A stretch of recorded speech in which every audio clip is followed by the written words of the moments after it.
The ogre-faced spider is known for its massive night vision eyes, but now scientists think the arachnid may also have a remarkable sense of hearing.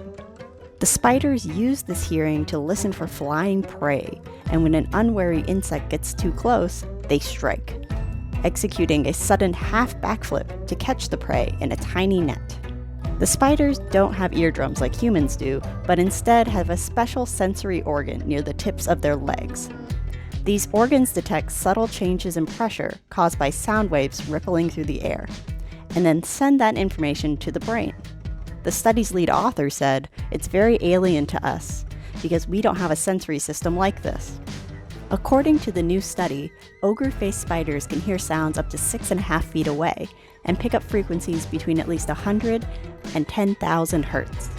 Low-frequency sounds between 150 and 750 hertz mimic the winged beat patterns of moths, mosquitoes, and flies, which the ogre-faced spider likes to eat. When they hear these low-frequency tones, the spiders flip out, casting their nets as if aiming for a passing insect. The spiders don't physically react to high-frequency sounds between about 1,000 and 10,000 hertz, but their sensory organ and brain still respond to these high-frequency tones.